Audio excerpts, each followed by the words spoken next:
Hey guys, and welcome to the May 5th edition of Region Lock. Region Lock is where you'll be able to catch up on the latest happenings on how video games are changed around the world, with new videos published every 2 weeks on Wednesdays at 6 PM Eastern Time. Jumping straight in, we have a continuation on some news that happened last time in relation to Mother 3. Now, Mother 3 is a game that has never been localized outside of Japan, and this is something that Reggie recently trolled everybody about over on Twitter, with him responding to a tweet that Twitch made saying what is the oldest game in your library that remains unplayed.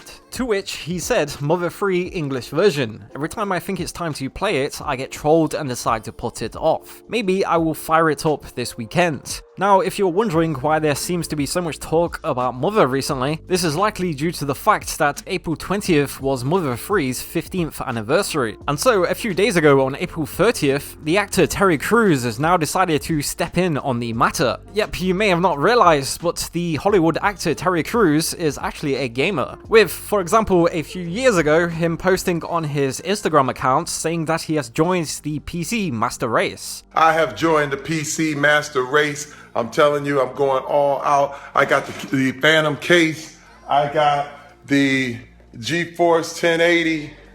And yes, now over on Twitter, Terry Crews has stepped in about Mother 3, with him simply tweeting out, "Localize Mother 3, with the tweets currently gaining nearly 150,000 likes and almost 50,000 retweets. And so yes, the demand for an English release of Mother 3 certainly seems as high as it's ever been. And this is also something that Nintendo must already be well aware of by now. But moving on from that, and onto some Ace Attorney news. It was recently announced that the Great Ace Attorney will be finally getting a Western release. Now, this is a point that's been extremely contentious with Ace Attorney fans, and it's also something that Censored Gaming made a video on a few years ago, talking about the possible reasons for its lack of a Western release. Now, this is something that I'm considering making another in-depth video about sometime soon, but I thought I should mention it over here until then. And so yes, both of the Great Ace Attorney games will be finally making their way westward, and they'll be releasing in a package called the Great Ace Attorney Chronicles, which is releasing for Nintendo Switch, PlayStation 4 and Steam July 27th. However, one other point about the Great Ace Attorney Chronicles release is that currently it seems that over in Europe it's going to be completely digital only, and in the US it's digital only on PS4. However, it's releasing in Japan physically on both Nintendo Switch and PS4 and is fully in English. And so of course this is something you'll be able to grab from PlayAsia if you're interested in owning a physical copy. PlayAsia is the biggest import specialist in the world, and Censored Gaming is of course a PlayAsia partner. This means that if you use our discount code Censored at checkout, you'll be able to save 5% off every order you make. And so there'll be a link to the store page in the description if you want to go check that out, and that also links well with some other new import releases that you may want to go check out. And so first up, we have Cotton Guardian Force Saturn Tribute. This is something that currently looks like it's going to be a Japan exclusive. However, the Japanese version comes with English language options. And so this is a new release of the Sega Saturn versions of Cotton 2, Cotton Boomerang, and Guardian Force. And it comes with special quick save, rewind, and slow features, as well as online rankings. And this is releasing for both PS4 and Nintendo Switch on September 30th. Although, just a warning in case you weren't already aware, some of the things that PlayAsia has for pre-order can go out of stock quite quickly, and so of course that's something you might want to keep in mind. And then aside from that, we have Grisaya Phantom Trigger 01205. This is available over in the West, but it seems like it's only going to be available digital only. However, it released in Japan April 28th physically, and it fully supports English. And this is a collection of visual novel titles. And so there'll be links to all of these games in the description if you want to go check them out. But moving on from that, and onto some big news over in Germany. A few days ago, it was announced that the original Left 4 Dead has finally been removed from Germany's list of media harmful to young people. When Left 4 Dead was released in Germany, it had to be released in a heavily censored version, due to being placed on Germany's list of media harmful to young people. This was also the case with the sequel Left 4 Dead 2. However, a few months ago, Left 4 Dead 2 was also removed from the list. This then paved the way for Left 4 Dead 2 over on Steam to receive an official DLC that uncensors the game. And now, with the first game also being removed from the list, this now means that the entire Left 4 Dead series can now finally be released in Germany 100% uncensored with no issues. But linking well with that is some further news about Disco Elysium the Final Cut. Now, with the Left 4 Dead series finally having its censorship issues repealed in Germany, it looks like the same may happen to Disco Elysium the Final Cut over in Australia. Now, as Censored Gaming has spoke about quite a bit recently, Disco Elysium the Final Cut has been banned in Australia due to content that the Australian Classification Board has called drug use related to incentives or rewards. However, on April 20th, the Australian Classification Board have posted an update saying that the game's classification decision will be reviewed by the Classification Review Board.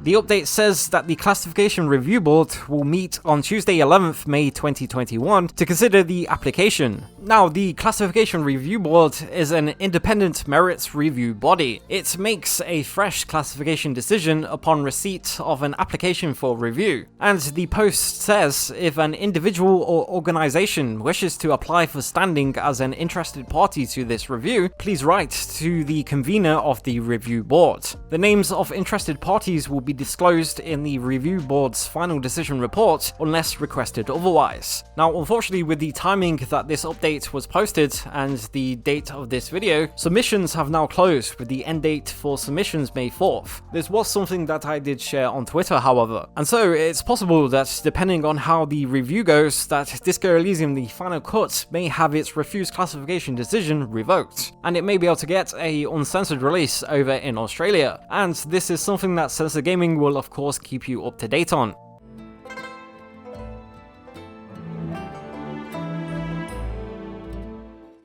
But to finish for today with some viewer comments. This is something I like to do at the end of these videos, so if you have any comments, feel free to post them in the comment section or perhaps send in an email, and there's a chance that they can be featured in one of these videos. And so first up, I'd just like to say thanks for all of the nice comments that the last video received. As always guys, it's really appreciated, so thank you. And yes, region lock is something I'm planning on sticking with and tweaking and seeing how things go. Of course, this video series is basically something that the channel has already done many times in the past now, which is a compilation video of lots of recent news. However, the previous times I've experimented with something like this, I've never really given it things like a proper name and logo, or done it at consistent times and with a consistent format. And so region lock is basically the evolution of those sorts of things, and it's designed to allow me to talk about many more things that have been going on. I do understand, however, that these sorts of videos may not appeal to everybody, but unfortunately that can't really be helped, and I think it's better than not being able to talk about these things at all, as of course there's only so many things I can make videos about. And so anyway, again, thank you guys, and I always appreciate the support. And then aside from that, we have a comment from Pascal Schmidt. Pascal says, adult games can't get a USK rating.